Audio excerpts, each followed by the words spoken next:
Hello दोस्तों, Hindi story अड्डा में आपका स्वागत है। तो आज फिर मैं लेकर आई हूँ एक अच्छी, अनोखी और रोचक सी कहानी, जिसके अंदर होने क्या वाला है वो तो आपको नहीं पता और मुझे भी नहीं, लेकिन जैसा कि आपने टाइटल में पढ़ा है जिसमें लिखा है नीले सियार की कहानी, तो हाँ, कोई कहानी सियार की ही होने वाली है और सियार जिसको चतुराई के मामले में सबसे ज्यादा वोट दिए जाते हैं। तो फिलहाल कहानी में होने क्या वाला है वो तो पता चलेगा हमें कहानी पढ़कर, तो अंत तक बने रहिएगा। शुरू करते हैं अपनी आज की कहानी। एक बार की बात है, जंगल में बहुत तेज हवा चल रही थी। तेज हवा से बचने के लिए एक सियार पेड़ के नीचे खड़ा था और तभी उस पर पेड़ की भारी शाखा आकर गिर गई। सियार के सिर में गहरी चोट लगी और वो डर कर अपनी मान की ओर भाग गया। उस चोट का असर कई दिन तक रहा और शिकार पर नहीं जा सका। खाना न मिलने से सियार दिन प्रतिदिन कमजोर होता जा रहा था।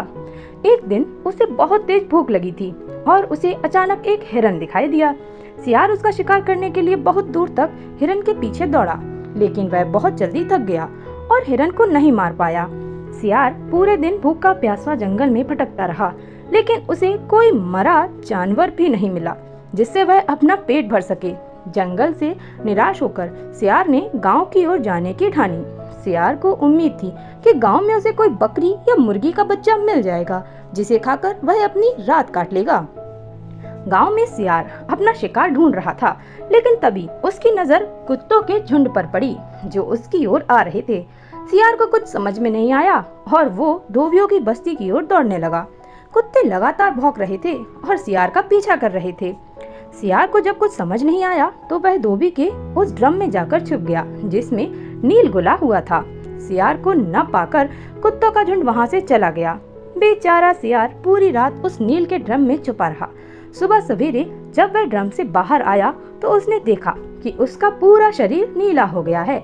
सियार बहुत चालाक था। अपना रंग देखकर उसने दिमाग में एक आइडिया आया और वह वापस जंगल में आ गया। जंगल में पहुंचकर उसने ऐलान किया कि वह भगवान का संदेश देना चाहता है, इसीलिए सारे जानवर एक जगह इकट्ठे हो जाएं। सारे जानवर सियार की बात सुनने के लिए एक बड़े पेड़ के नीचे एकत्रित हो गए। सियार ने जानवरों की सभा में कहा, क्या किसी ने कभी नीले रंग का कोई जानवर देखा है? मुझे ये अनोखा रंग भगवान ने दिया है और कहा है कि तुम जंगल पर राज करो। भगवान ने मुझसे कहा है कि जंगल के जानवरों का मार्गदर्शन करने की जिम्मेदारी तुम्हारी है।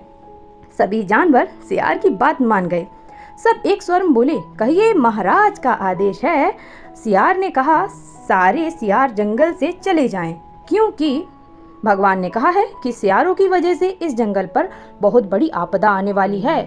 नीले सियार की बात को भगवान का आदेश मानकर सारे जानवर जंगल के सियारों को जंगल से बाहर खदेड़ाए।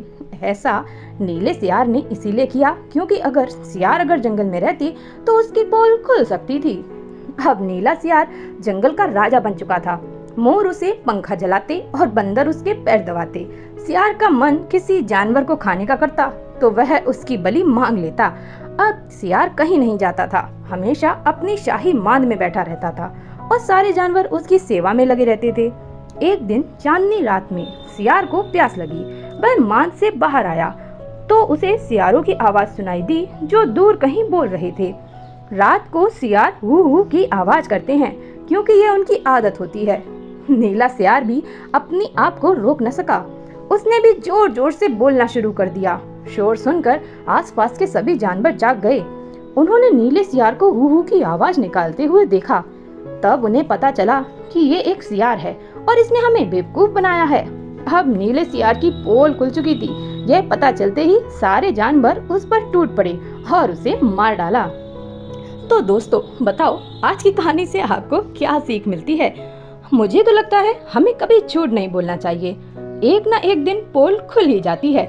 किसी को भी ज्यादा दिन तक बेवकूफ नहीं बनाया जा सकता। तो बताइए, आपको ये हमारे नीले सियार की कहानी कैसी लगी? कमेंट करके जरूर बताइएगा। Thank you.